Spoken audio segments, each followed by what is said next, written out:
नमस्कार दोस्तों, मैं विकास मणि मिश्रा आप सभी का हार्दिक स्वागत करता हूं बीएचयू वर्ल्ड के इस ऑनलाइन लर्निंग प्लेटफॉर्म में। दोस्तों, आज हम बात करेंगे बीए आर्ट्स और सोशल साइंस कॉमन एग्जाम के लिए बीए हिंदी के सिलेबस के लिए।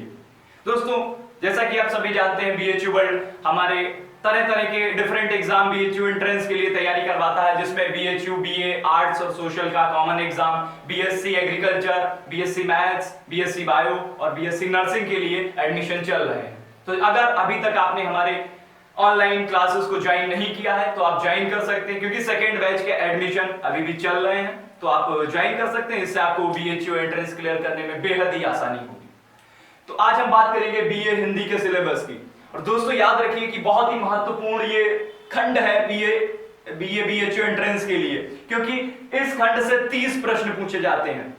अगर आप बात करेंगे मैथ्स की, रीजनिंग की या फिर जीके की, तो उसमें कुछ उलटफेर हो सकता है, ऊपर नीचे हो सकता है, लेकिन लैंग्वेज हिंदी और इंग्लिश में ऐसा कुछ नहीं होता। जो निर्धारित आपका सिलेबस है उसी से क्वेश्चन आएंगे और मैं एक एक पूरे टॉपिक आपको क्लियर करूंगा और उसके बारे में अच्छे तरीके से पूरा आपको पढ़ाऊंगा, ताकि आप अच्छे से बीएचयू एंट्रेंस क्लियर कर सके। तो चलिए शुरू करते हैं। सबसे पहले बीए हिंदी में, अगर आप हिंदी में देखेंगे तो उसमें 2 भाग आते हैं। सबसे पहले एक साहित्य और एक व्याकरण। तो इसको भी हमने अलग अलग तरीके से डिवाइड किया है कि साहित्य में कौन कौन से क्वेश्चन पूछे गए हैं और व्याकरण में कौन कौन से क्वेश्चन पूछे गए हैं। उस हिसाब से आपको तैयारी करने के लिए बेहद आसानी रहेगी सिलेबस में। तो अगर साहित्य की बात करें तो इसमें सबसे पहले पूछे जाते हैं रचना और रचनाकार। आपको एक रचना दे दी जाएगी और उससे रचनाकार का नाम पूछा जाएगा कि ये रचना किसकी है अथवा इसके रचयिता कौन है। तो जैसे इस बार पूछा गया था कि सरोज स्मृति के रचयिता कौन है, तो सरोज स्मृति के रचयिता जैसे कि आप सभी जानते हैं सूर्यकांत त्रिपाठी निराला जी हैं। तो ऐसे क्वेश्चन आएंगे। फिर दूसरा आता है कि हिंदी साहित्य का इतिहास से भी कई बार प्रश्न पूछ लिए जाते हैं और उसमें आदिकाल, भक्तिकाल और रीतिकाल से अधिक प्रश्न पूछे जाते हैं और आधुनिक काल से भी पूछे जाते हैं। तो इस हिसाब से जैसे इस बार क्वेश्चन एक पूछा गया था कि अष्टछाप कवियों में कौन कवि नहीं है, तो इस हिसाब से प्रश्न पूछे जाते हैं। फिर उसके बाद आता है प्रमुख पत्र एवं पत्रिकाएं। जो हिंदी साहित्य में पत्र और पत्रिकाएं प्रकाशित की गई हैं, तो उनका प्रकाशन वर्ष क्या रहा है अथवा उसको किसने प्रकाशित किया है, ये सारा आपको बताना होता है। तो इस बार जैसे एक प्रश्न आया था कि हिंदी का प्रथम पत्र कौन सा था, तो उदंत मार्तंड हिंदी का प्रथम पत्र था और ऐसे क्वेश्चन पूछ लिए जाते हैं। फिर उसके बाद आता है कि प्रमुख साहित्यकार, आदिकाल एवं आधुनिक काल के प्रमुख साहित्यकारों के बारे में भी पूछ लिया जाता है कि ये साहित्यकार किस काल से संबंधित हैं अथवा इस काल के कोई एक साहित्यकार कौन से हैं।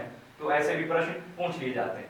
तो आप बिल्कुल चिंता मत करिए, क्योंकि ये सारे सिलेबस को मैं बहुत अच्छे तरीके से बताऊंगा ताकि आपको कोई दिक्कत ना हो। और अगर आप फिर व्याकरण में आते हैं तो व्याकरण में हमारा एक आता है कि मुहावरे एवं लोकोक्तियां। जैसा कि आप सभी लोग जानते हैं मुहावरे और लोकोक्तियां, कि मुहावरा या लोकोक्ति दे दी जाएगी तो फिर उसका आपको अर्थ बताना होगा। फिर आता है विलोम शब्द। उसके बाद वर्तनी शुद्धि में विलोम शब्द आप सभी जानते होंगे, पर वर्तनी शुद्धि में ये होता है कि कोई भी एक वाक्य दिया है और उसमें कोई भी त्रुटि हो सकती है, वो लिंग संबंधी हो सकती है, काल संबंधी हो सकती है, तो आपको उस त्रुटि को देखकर और लिंग और काल को सही करके आपको उसे उस तरीके से देखना होता है। फिर उसके बाद आता है तद्भव शब्द, तत्सम शब्द और रूढ़ शब्द। तत्सम शब्द जैसे आप जानते हैं कि संस्कृत के वे शब्द जो पूर्णतः हिंदी में प्रयोग किए जाते हैं संस्कृत के ही जैसे, तो वो तत्सम होते हैं। और तद्भव और रूढ़ शब्द जो प्राचीन परंपराओं से चले आ रहे शब्द होते हैं उनको रूढ़ शब्द बोलते हैं, और तद्भव शब्द जो संस्कृत के हिंदी में रूपांतर होते हैं उनको बोलते हैं। फिर उसके बाद आता है कि वाक्यांश के लिए एक शब्द, जैसे इंग्लिश में जैसे वन वर्ड सब्स्टिट्यूशन बोलते हैं, आपको एक वाक्यांश दिया होगा और उसके लिए एक शब्द क्या हो सकता है आपको वो चयन करना होगा। फिर उसके बाद समास आता है। समास में आपके 6 समास होते हैं मुख्य रूप से, अव्ययी भाव समास, द्वंद्व समास, द्विगु समास, तत्पुरुष समास, बहुब्रीहि समास और कर्मधारय समास। तो आपको समास को देखना है। फिर उसके बाद आता है उपसर्ग। उपसर्ग वे शब्द होते हैं जो किसी शब्द के पहले लगकर उसके अर्थ को परिवर्तित कर देते हैं, तो वो उपसर्ग होते हैं। उसके बाद आपको पर्यायवाची शब्द भी पूछ लिया जाता है कई बार।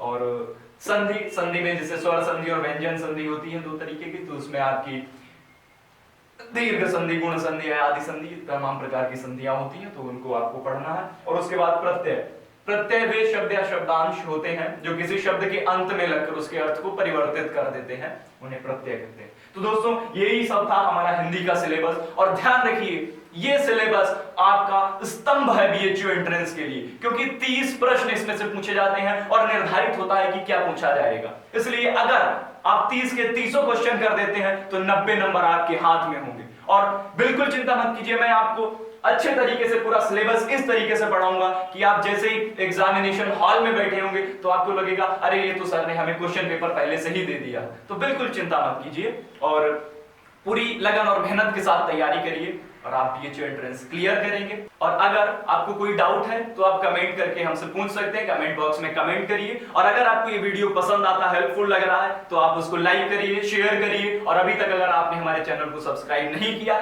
तो चैनल को सब्सक्राइब कर लीजिए। और अभी तक अगर आपने हमारे चैनल पे चलने वाले ऑनलाइन कोर्सेज को ज्वाइन नहीं किया है तो मैं आपको फिर से बता दूं कि बीएचयू में बीए आर्ट्स और सोशल साइंस के लिए, BSc agriculture, BSc maths, BSc bio और बीएससी नर्सिंग के लिए हमारे ऑनलाइन कोर्सेज में एडमिशन अभी भी सेकेंड बैच के लिए चालू है। तो आप बेशक हमारे ऑनलाइन क्लासेस को ज्वाइन कर सकते हैं और हमारे चैनल को सब्सक्राइब कर सकते हैं। धन्यवाद।